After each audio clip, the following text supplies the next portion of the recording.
Muy bien. El modelo cristiano se basa en los evangelios, las epístolas y el Nuevo Testamento y influye en toda la esfera territorial del norte y el centro de Europa. Mientras que el modelo islámico hablaba de la voluntad colectiva para garantizar la continuidad del Estado, el modelo cristiano habla de la dignidad y la igualdad de los individuos como algo previo a toda forma de institución. Es decir, previo a que el Estado sea como es, ya hay dignidad y igualdad. Bueno, esto tiene que ver con claramente la teología cristiana. Ahora, ¿qué pasa? Todo ciudadano parte de una hipoteca divina, porque todo lo que tiene proviene de Dios, toda la potestad cívica proviene de Dios, mientras que en el modelo islámico el ciudadano viene con el cumplimiento de los valores del Islam. En el modelo cristiano el ciudadano tiene que cumplir el designio divino. Acá entra este valor del ius naturalismo que está establecido en el derecho canónico, que son varios tomos, que habla de la ciudad ideal, del derecho común y que da las normas de la Inquisición, que bueno, seguramente la conocen. Y el ius positivismo viene con el derecho estatutario, que tiene que ver con el derecho del Estado, la ley municipal heredada del Imperio Romano, con el funcionamiento de los gremios, del mercado, de las conexiones interfeudales, etcétera, etcétera, etcétera. Mientras que en el modelo islámico la comunidad está basada por un sistema de vecinos que están en la ciudad y que profesan la fe y la guerra santa, la yahada y el yihad. En el modelo cristiano esto está establecido por una ley vengativa y normativa: hacer el bien a los amigos y hacer el mal a los enemigos. Ese es el principio rector de la organización social. ¿Cómo es el gobierno acá? Bueno, acá hay un gobierno espiritual y un gobierno material. Mientras que en el modelo islámico teníamos el control espiritual y el control material, en el modelo cristiano tenemos el gobierno espiritual y el gobierno material.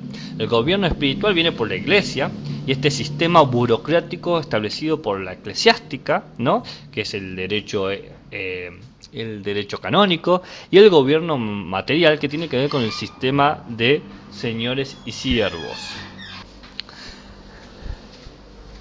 Es decir, que mientras que en el modelo islámico no se legisla, sino que se aplica el Corán, en el modelo cristiano se legisla solamente para emular a Dios. Y vamos a ver dos ejemplos para que podamos ver esto más de cerca.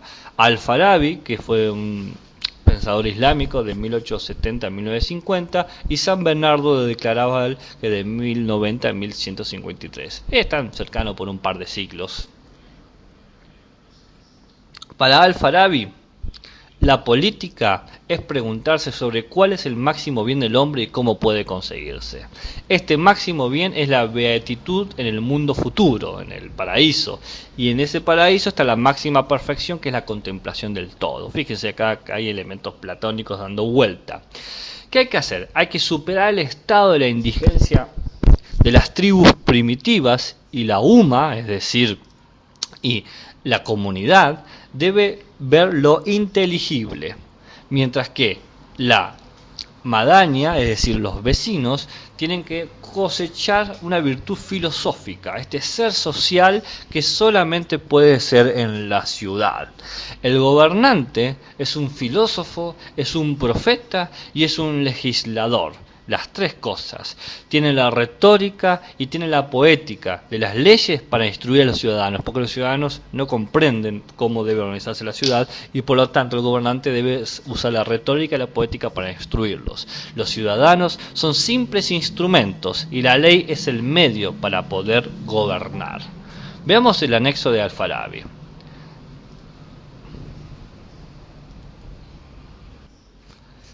En su texto sobre la ciudad virtuosa, en el catálogo de las ciencias, sobre la ciencia política, la ciencia del derecho y la teología, tenemos este siguiente apartado. La autoridad es de dos clases. Una, que hace posible las acciones, costumbres y hábitos voluntarios, y de los que naturalmente se deriva lo que realmente es la felicidad, y esta es la autoridad buena, y las ciudades y colectividades que obedecen a esta autoridad son las ciudades y colectividades buenas, y autoridad que hace posible las acciones y disposiciones en las cuales se derivan cosas que parece que son felicidad sin que realmente lo sean, y esta es la autoridad ignorante. Esta última clase, la autoridad ignorante, se subdivide en otras muchas, muchas, y una de ellas toma el nombre del fin que se propone y sirve, y serán tantas como sean las cosas que busquen calidad de fines o intenciones. Si busca la riqueza, se llamará autoridad de la avaricia; si va tras los honores, se llamará autoridad de la vanagloria; y si se preocupa de otras cosas distintas, será nombrada con el nombre de las cosas que tenga por fin. En el texto de Alfarabi acá se muestra esta idea del arte de gobernar, y que todo el peso recae en la autoridad. Si la autoridad es buena, la ciudad y colectividades serán buenas. Fíjense esta idea que tiene Alfarabi, que tiene que ver con que no se legisla, se aplica el Corán, que el control del ciudadano está en el control espiritual y en el control material, en el califa y en el sultán respectivamente. Y ahora vamos a ver a San Bernardo de Claraval, nacido en 1090 y falleció en 1153. Él entiende que la política se basa en la doctrina de las dos espadas. El emperador está en la iglesia y no por encima de la iglesia. Hay dos espadas, ¿no? El Estado y la iglesia, pero hay una espada que es más fuerte que otra. Acá lo que sucede es que el señor del feudo se tiene que considerar como imagen de Cristo. Él recibe la espada y con él ejerce el poder, esta sacralidad que habíamos hablado. Y hay una coordinación Estado-Iglesia, vida biológica, vida espiritual. El Estado garantiza que la vida biológica llegue a su término y la Iglesia se encarga de que la vida espiritual llegue a su término. No. Así hay una vigilancia cívica constante en todo el orden, en toda la integridad humana, que está dado por un poder extenso, Dios. Este Dios que es representado por las instituciones terrenales, que es la Iglesia. El sistema de gobierno, un sistema de dominio. El Papa sobre los señores feudales, el Papa sobre el rey, y los reyes sobre los siervos. Acá los ciudadanos son corderos que deben ser dirigidos y protegidos. Vamos a ver en el anexo 10, si ustedes van al anexo 10, que ya les digo cómo se titula, la doctrina de dos espadas, la carta del Papa Gelasio I al emperador Anastasio en el año 494. Vemos el siguiente texto: dirás que te mando a apacentar escorpiones y no ovejas. Acá está la metáfora del rebaño. Razón de más para que lo intentes, pero con tu persuasión, no con las armas. ¿Para qué vas a tomar de nuevo espada si una vez te mandaron envainarla? Con todo, si alguien negase que es tuya, creo que no ha comprendido bien la palabra del Señor. Mete la espada en su vaina. Porque repito que es tuya, puede ser desenvainada quizás con tu consentimiento, aunque no por ti mismo. Si no fuese tuya en ningún sentido, cuando los apóstoles le dijeron al Señor, aquí hay dos espadas, no hubiera respondido, ya basta, sino sobran. Por tanto, la Iglesia puede poseer las dos espadas, la espiritual y la material. Esta para que la defiendan, la espiritual, y la otra para usarla ella misma, la material. Una la esgrime únicamente el sacerdote y la segunda el militar, con el consentimiento del pontífice y por orden del emperador. De esto ya traté en otro lugar. Tú empuña ahora la que has recibido para herir, hiere para salvarlos, si no a todos o a muchos, al menos a los que puedas. Fíjese que San Bernardo está hablando de esta cuestión de dirigidos y protegidos, y de esta idea del modelo cristiano en donde se hace el bien a los enemigos y se hace mal a los enemigos. Ahora pasamos al ius positivismo y al ius naturalismo en la modernidad. Me voy a saltar el problema del Renacimiento, que es un problema muy interesante, que está en el texto, así que le pido que lo lean con cuidado, que tienen que ver con esta transformación de relación siervo-señor y siervo-sacerdote, y la aparición del concepto del homo mesura y la sola escritura, que tiene que haber una discusión entre los utopistas y los teoricistas. Esquemáticamente, en el Renacimiento hay dos modelos de estados: el estado ideal, que está establecido por una primera naturaleza, y los teoricistas, que entienden el Estado como una eficacia política y que proviene de una cuestión pragmática.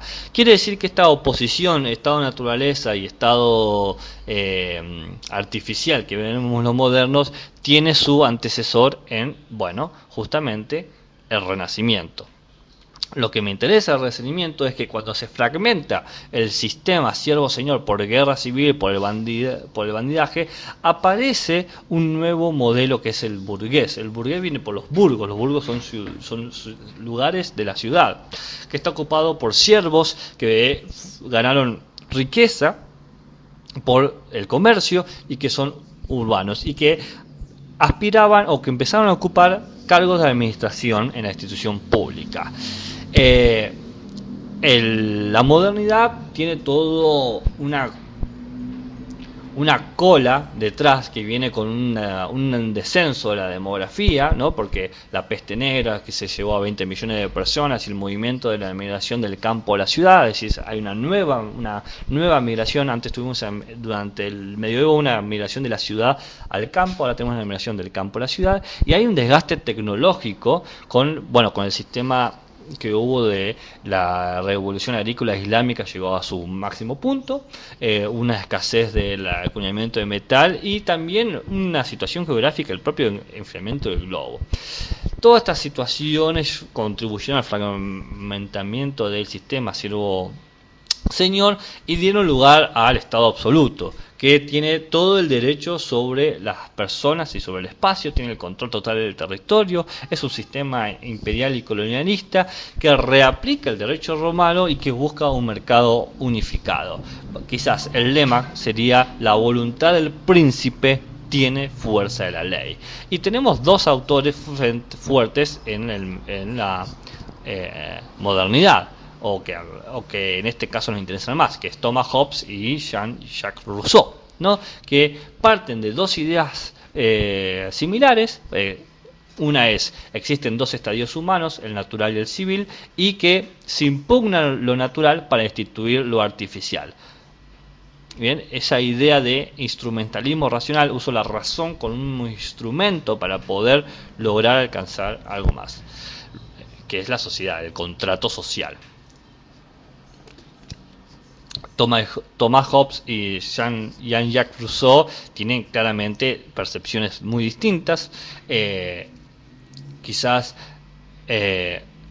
una forma primera sería ver un antecedente, sería que Thomas Hobbes recupera el positivismo histórico, materialismo, el mecanicismo y el determinismo natural, y Jean-Jacques Rousseau recupera el naturalismo utopista, romántico, también naturalista. En Hobbes tenemos una ley innata, que es la supervivencia, el egoísmo, el pragmatismo ético, y un estado de naturaleza donde se aplica esa ley innata, que es el homo homini lupus. El hombre es un lobo del hombre, pero a través de un pacto social, a través de un acto de sucesión de la potestad, del poder del parte del pueblo a un gobernante o corporación, donde se renuncia a la ley de matar, se genera una libertad negativa, freedom of action, libertad de acción a través del silencio de la ley. Es decir, aquello que la ley no dice, aquello lo que se puede hacer. Acá el derecho se entiende como un deber producido por el ejercicio de dominación del rey. Recordemos, la voluntad del príncipe tiene fuerza de la ley. El príncipe tiene fuerza porque se le ha dado a través del pacto social.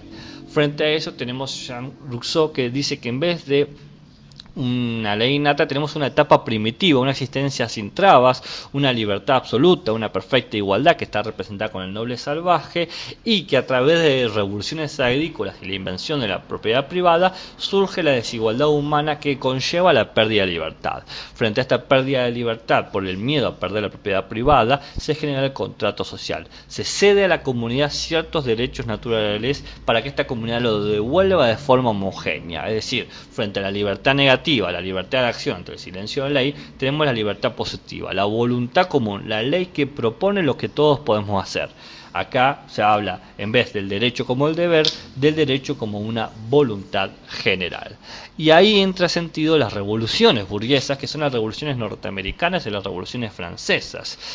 Siempre se habla de la Revolución Francesa como la forma más paradigmática de revolución burguesa, pero en realidad la norteamericana fue anterior. La norteamericana fue en 1776 y la francesa fue en 1789. Bien, claramente podemos hablar de que provienen de cuestiones y necesidades distintas y de contextos distintos, pero tienen elementos en común. De forma esquemática, la Revolución Norteamericana proviene de una competencia industrial entre Norteamérica como colonia de Gran Bretaña, la pseudo-democracia que funcionaba en Norteamérica porque ellos se autogobernaban, pero tenían que pasar parte de sus decisiones a Gran Bretaña, que no le daba mucha importancia a esas decisiones, porque lo que le preocupaba a Gran Bretaña eran los costos de la guerra que ella estaba teniendo en ese momento. Era la guerra con, ella le dio con cuál, que no me acuerdo, norteamericana, lo tengo acá en mis notas,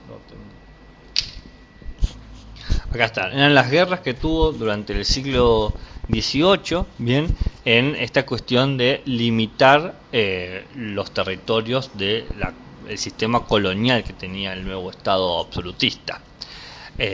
Frente a eso, la demanda de pagar la guerra a Norteamérica, que no participó en la guerra, generaba una situación muy crítica y generó una cuestión de reunión de las 13 colonias y los padres fundadores para crear la nueva Confederación de Estados Libres de Norteamérica, que proponía en esa constitución un nuevo orden secular, donde se proclamó por primera vez derechos inalienables e inherentes al hombre. Estos derechos se consideran como autoevidentes y que garantizaban el autogobierno, y se estableció la división de poderes de Tocqueville, legislativa, ejecutiva y judicial, y se consideró que había un derecho a la igualdad humana y la libertad humana, ¿no?, en términos ideológicos y civiles.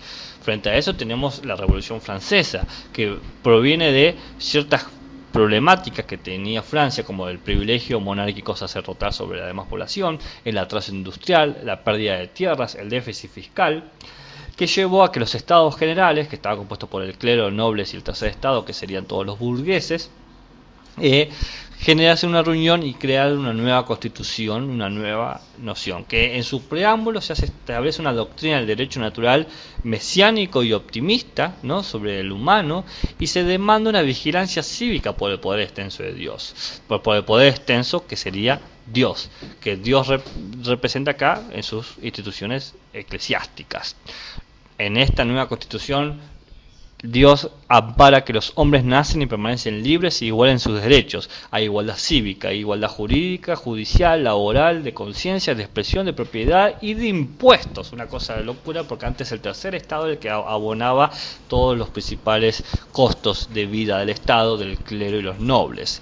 Acá se habla que el fin no es la sociedad sino el individuo, y se establecen 4 principios muy fuertes. El principio de soberanía nacional. La nación está por encima de todos los individuos que hacen la sociedad.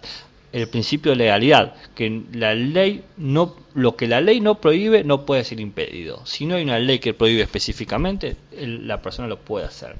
Hay un principio de poderes, esta idea de legislar, administrar y juzgar a través del legislativo, ejecutivo y judicial, y un poder de intervención, que hay una fuerza pública y un deber cívico de poder intervenir si hay tiranía, lo cual justificaba, digamos, políticamente el acto revolucionario.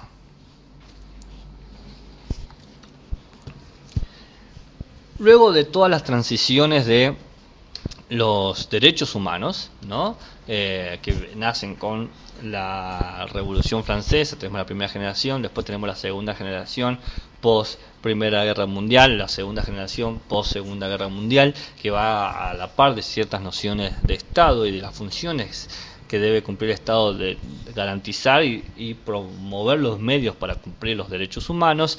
Quiero que pensemos un cacho en los modelos de ciudadanía del siglo XXI. Y acá sí me voy a detener un poco. A ver, la ciudadanía del siglo XXI no puede ser desprendida de la globalización, de este proceso, ¿no?, que tiene elementos tecnológicos, económicos, políticos, sociales, que tiene que ver con la interdependencia y la comunicación de distintos mercados, sociedades y culturas de todo el mundo. Esto ha impactado en cómo el ciudadano establece su identidad, tanto de forma individual como estatal. ¿Bien? ¿Por qué? Porque genera problemas tanto de desterritorialización, es decir, que los individuos, los ciudadanos no se identifican con el territorio, que puede ser, por ejemplo, el conflicto de Palestina e Israel, como que hablábamos en la otra clase. También se puede hablar de los conflictos bélicos o las disputas de los territorios. ¿Por qué se genera este problema? Porque se genera una cultura transnacional, se comparte tanto las formas de ver, de actuar o de comprender, que el ciudadano ya no se siente afianzado sobre un territorio, lo cual también genera una oposición con el nacionalismo. Se genera también como una respuesta ante esta eh,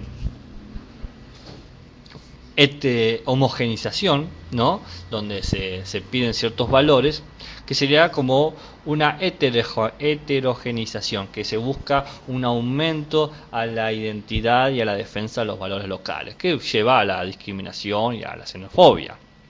Entonces se genera una situación donde es difícil establecer cuáles son las identidades ciudadanas de los estados-nación, porque ya hay una conciencia de estados plurinacionales, o de que el estado-nación no es algo único o es una identidad única, y encima se nace una comprensión de que no hay un vínculo fuerte del ciudadano con el Estado, porque no hay espacios de ciudadanía en el propio Estado. Ahí podemos hablar de, qué sé yo, dobles nacionalidades, es decir, con qué Estado yo me estoy identificando. Esta cuestión de no sentirse identificados con el Estado-Nación se suman a lo que se llama ciudadanías débiles, que son que el Estado mismo establece jerarquías de ciudadanía en relación con el Estado, porque si bien vos podés tener una fuerte identidad con el Estado, no quiere decir que el Estado te garantice una protección o un cumplimiento de tus derechos plenos. Por ejemplo, podemos pensar en ciudadanías plenas, residentes, migrantes, refugiadas, diferenciadas por género, ¿no? O sea, la ciudadanía plena sería el tope, aquel que ha nacido y está sumamente reconocido, que cumple con la heteropatria cleptocracia clásica que gobierna nuestros conceptos occidentales de ciudadanía. Pero también podemos pensar en modelos, qué sé yo, de refugiados, donde se te protege porque, bueno, sos un individuo perseguido por tus creencias o por tu etnia, pero perteneces a un grupo social que quizás no tiene opinión pública. O la ciudadanía de género, que tiene que ver con la discriminación de las posibilidades prácticas de un grupo de individuos por sus condiciones biológicas o sus condiciones individuales. Es decir, hay realmente un tema aquí sobre la cuestión de la identidad, ¿no? Sobre esta ciudadanía de género yo me atrevería, no, sobre estas categorías y debajo de la ciudadanía de género yo me atrevería a incorporar la ciudadanía de especie, ¿no? Que eso ya lo vamos a hablar principalmente sobre la cuestión de si los animales pueden ser ciudadanos o no. Frente a esto se ha buscado distintas maneras de reabsorber el individuo y que se le garantice su posición cívica, que son como dos modelos que han tenido mucho auge hoy en día: el multiculturalismo y el cosmopolitismo. El multiculturalismo parte de un principio de convivencia, es decir, tenemos que garantizar la convivencia de los desfavorecidos, de las minorías étnicas, las minorías religiosas, las minorías nacionales, etcétera, etcétera, etcétera. Acá el multiculturalismo entiende que el individuo está totalmente absorbido por su grupo de pertenencia, ¿no? Yo, por ejemplo, yo soy mapuche, yo no soy mapuche y otras cosas, no, estoy totalmente absorbido por eso. Se genera una identidad étnica nacional, mi lengua, mis festividades, mi historia, todos mis símbolos me generan esta identidad, y se entiende que el Estado perjudica al beneficiar ciertos símbolos sobre otros símbolos, ciertas festividades sobre otras festividades, a otras identidades. Por lo tanto, se deben crear ciertas leyes que garanticen la convivencia. No quiere decir que aprendamos del otro o que lo incluyamos, simplemente que garantiza la convivencia, la existencia sin agresividad de estos grupos. No es necesario el intercambio. Puede haber barrios y que se garantice que todos los barrios tengan los mismos privilegios por igual. El multiculturalismo mayormente propone una democracia representativa y legislativa. Representativa por cada uno de los grupos que conviven, y legislativa porque hayan leyes específicas que digan A este grupo, por ejemplo, se le va a garantizar una banca en tales funciones públicas.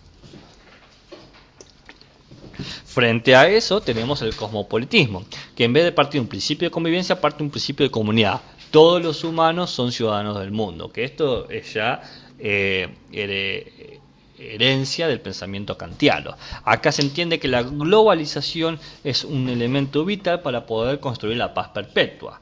¿Qué se busca acá? Se busca las relaciones internacionales de pueblos, no de individuos, no de ciudadanos, entendiendo que el ciudadano tiene que ser responsable y cooperar para el bien común de su pueblo, indistinto de que ese pueblo sea un crisol de razas, de pensamientos, de ideas.